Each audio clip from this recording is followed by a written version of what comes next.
think there were not many people who understood just how broad his interests were and how supportive he was of an astonishingly wide range of organizations. The institution of the monarchy does not tremble because of a public speech, a courtroom ruling, or a formal palace announcement from the press office.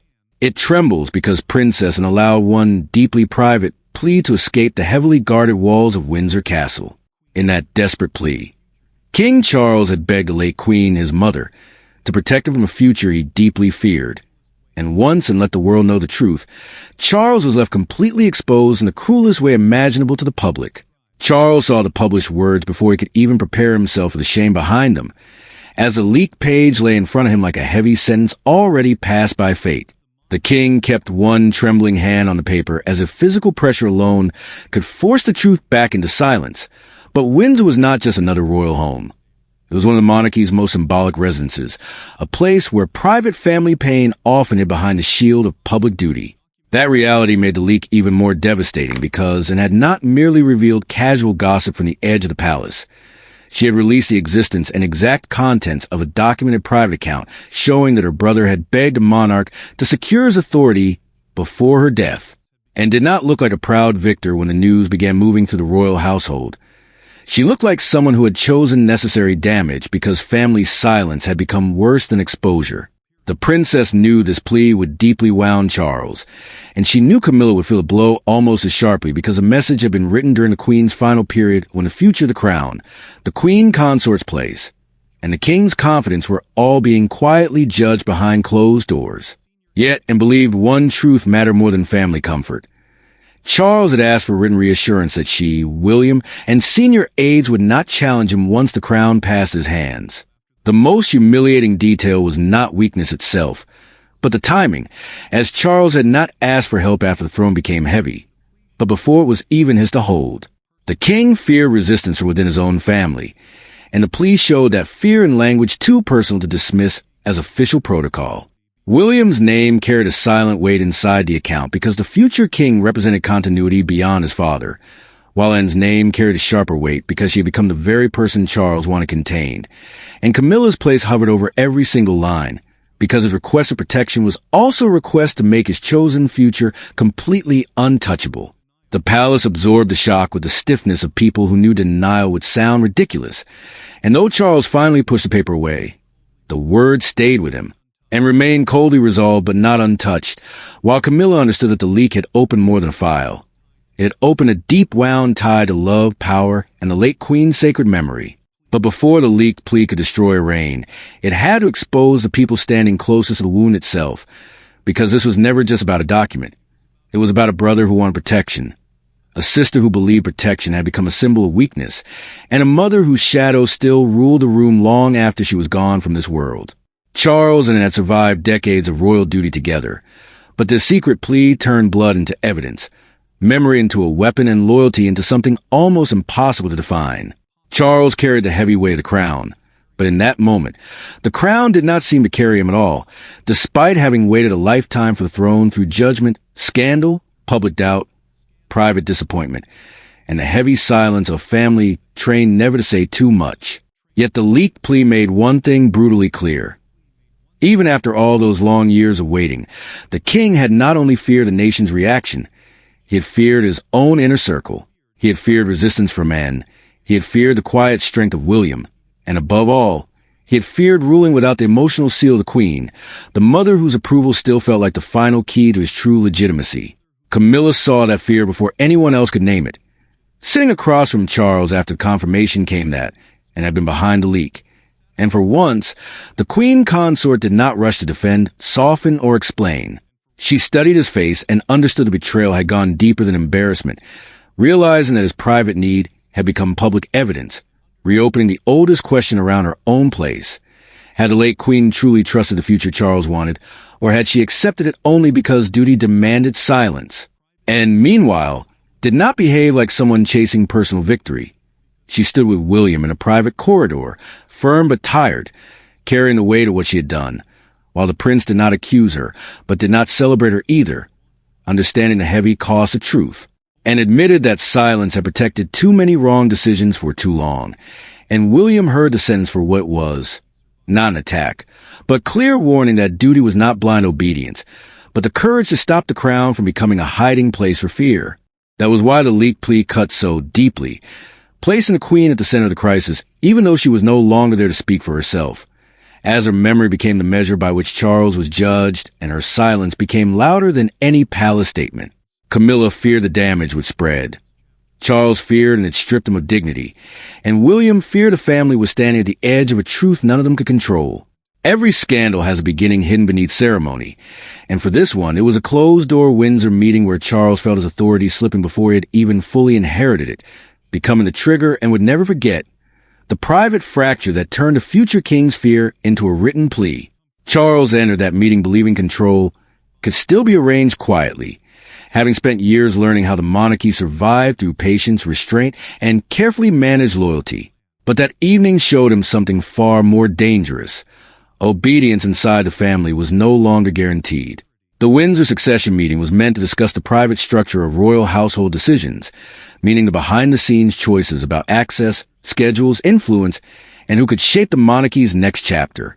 Charles wanted Camilla's influence expanded in those private decisions, not as a public announcement, but as a settled reality before the crown fully passed into his hands, and heard the proposal and refused to soften her answer, having protected duty all her life. And in that room, she believed duty was being bent to protect personal comfort.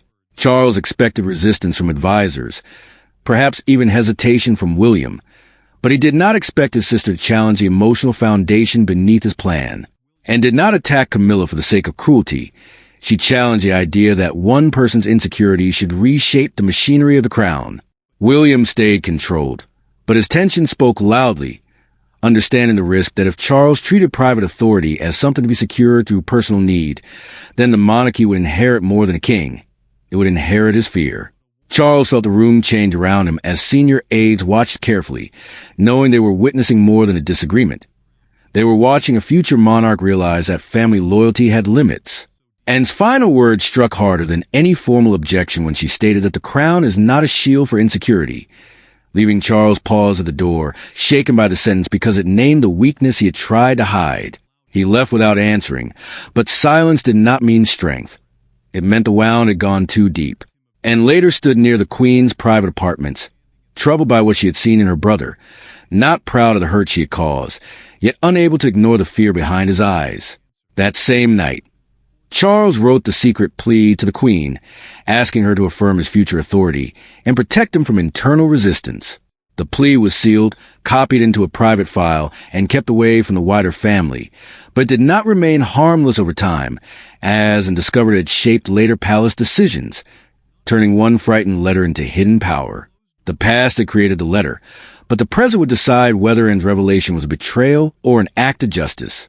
When Charles finally faced and to address the devastating leak, there were no microphones, no royal courtiers, and no ceremonial distance left to hide behind.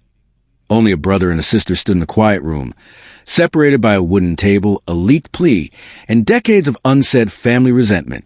Charles wanted a desperate explanation for what he perceived as a betrayal, while in wanting to stop pretending that the monarchy had not been bent around his deep-seated fear, and this confrontation became brutal, because both siblings honestly believed they were defending the crown in their own way.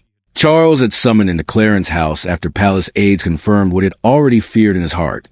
She had authorized the release of the plea's contents, not through careless gossip or a passing remark, but through a controlled, documented account given to trusted royal contacts who understood its exact historical weight.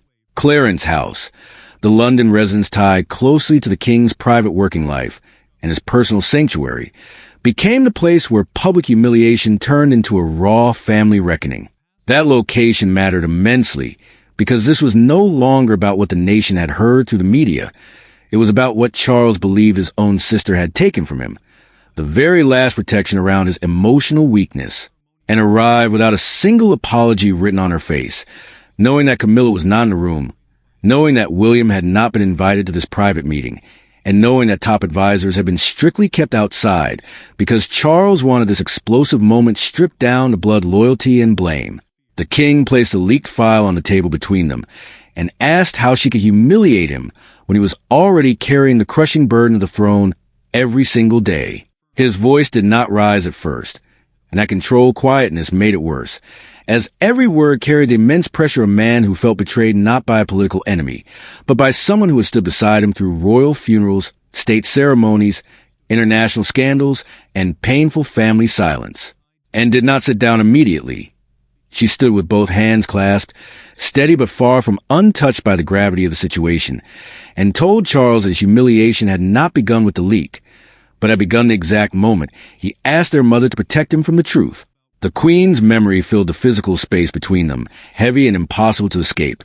And while to Charles, the late monarch had been a comforting mother whose reassurance he desperately needed. To Anne, she had been a sovereign whose name should never have been used to silence internal objections. That difference mattered because the plea had not stayed private in its real meaning. It had actively shaped how people spoke, how they hesitated, and how they measured the risks of challenging him within the palace walls. Charles angrily accused and of weaponizing their mother's memory, but in answer with something colder, stating that the plea had already been used as a weapon quietly, politely, and behind closed doors whenever internal resistance grew too strong. Then she revealed she knew he had asked for specific, written assurances about William's future influence and Camilla's complete acceptance by the institution, causing the king to stiffen because those specific details turned personal pain into hard evidence. William's name in that document exposed his deep fear of the future, while Camilla's name exposed the intensely personal need beneath the formal royal language.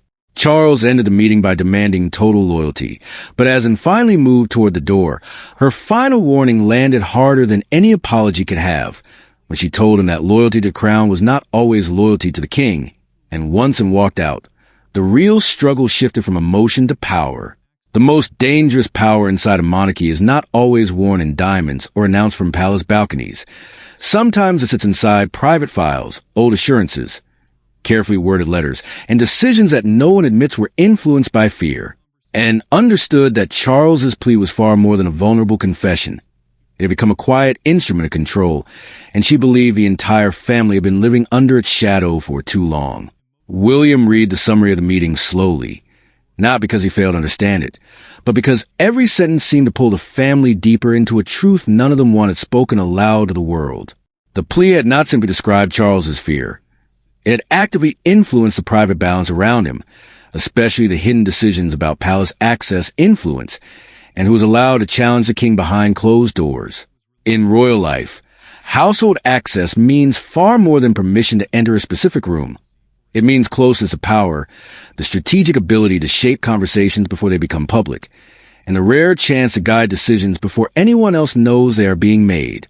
That was why Anne believed the letter mattered so much. It had given Charles a strange emotional leverage over the institution, and watched William absorb the damage, the future king did not rush into emotional judgment.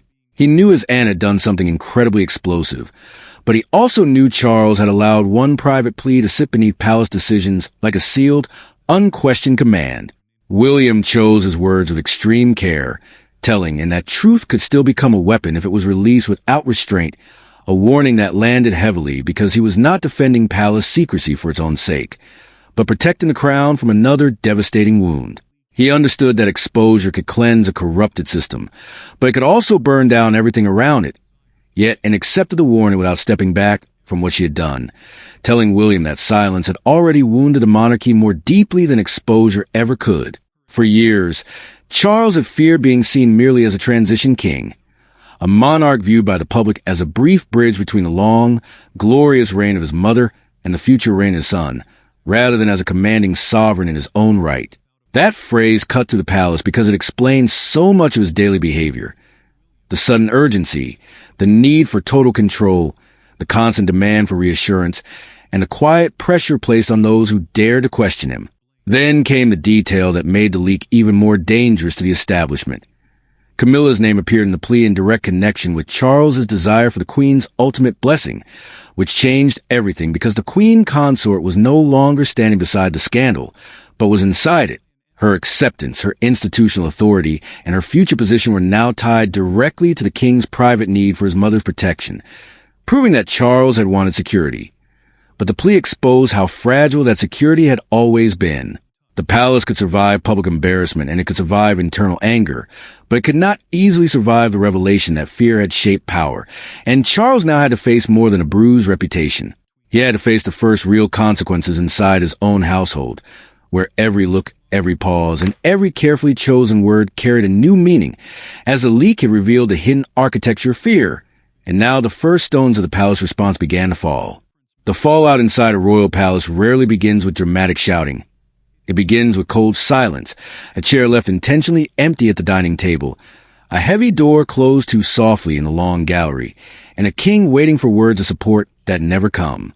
After Anne's leak became undeniable, Charles expected defensive anger or perhaps an open display of fierce loyalty from those standing closest to him in the household.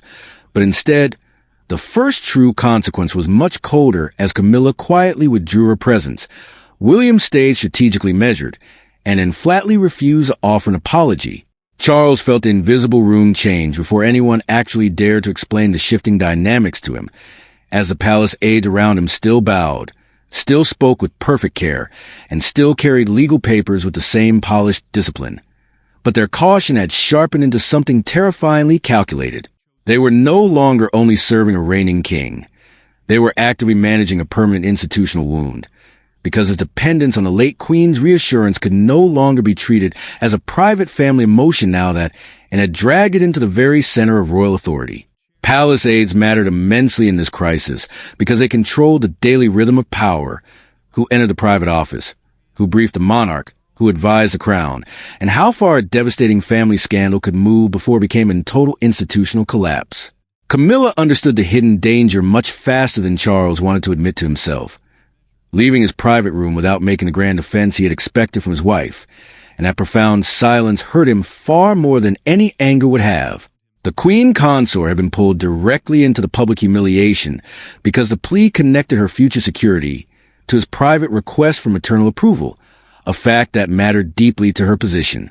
If the late queen's blessing had been needed to protect Camilla's place from internal resistance, then the leak reopened the most painful question and had forced into the open: had Charles built his confidence around love, duty, or deep-seated fear? Camilla sat completely alone afterward, removing her formal gloves slowly, while absorbing the truth that this was no longer just his private embarrassment, but was hers as well. Charles reached for his phone to call and again because his anger still demanded an answer, but the call did not connect. The king waited, heard nothing but the dial tone, and then placed the phone face down as if ending the physical attempt could somehow end the humiliation, but it could not. The sealed file remained close on his desk, heavy with the specific words he had once believed would protect him, but now those same words completely trapped him. Aides repeatedly warned him that demanding a formal punishment for and would only make the plea look more damaging to the public, because taking revenge would prove her point that fear had been ruling the monarchy from behind the velvet curtain. William's strict restraint made the atmosphere even colder, as the prince did not condemn and that silence carried its own devastating judgment. He was not celebrating the leak, but he was certainly not shielding Charles from its consequences either, signaling a shift inside the family, where support would no longer mean an automatic rescue, and loyalty would no longer mean pretending the wound did not exist. Charles began to understand the cruelest part of the fallout. The only person who could calm a national crisis was the same sister who had created it, because while it had exposed him, she also held the one thing he now needed: the authority to say the leak had gone far enough. The turning point did not arrive through an official statement from the press office. It came in a private room at Windsor with no aides, no spouses, and no palace machinery standing between two exhausted siblings. Charles entered expecting another battle, and entered expecting blame. But what happened instead was quieter, more painful, and more revealing than either of them anticipated.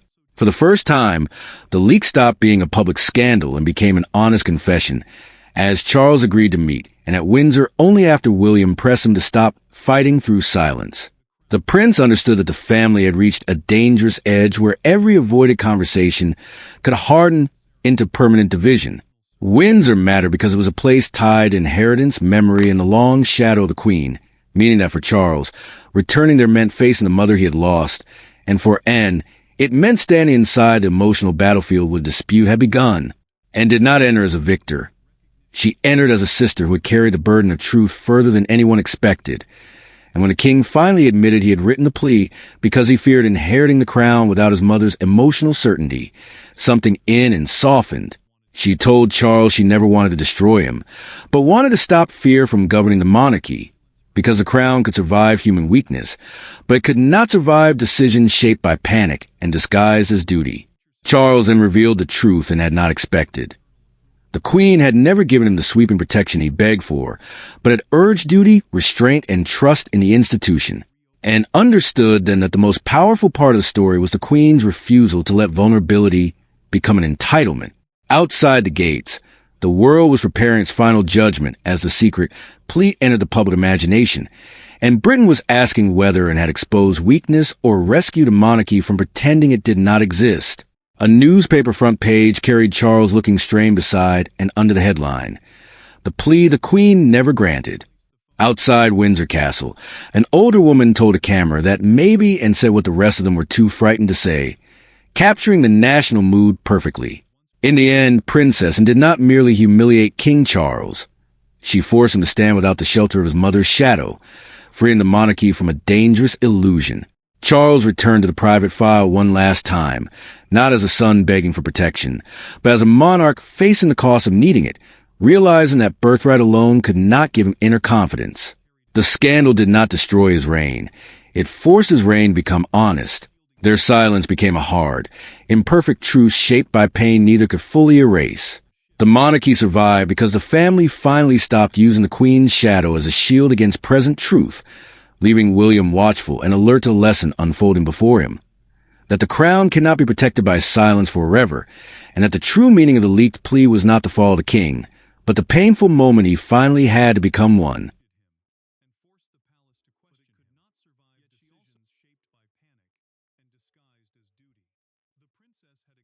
become pressure. It had changed how people challenged him.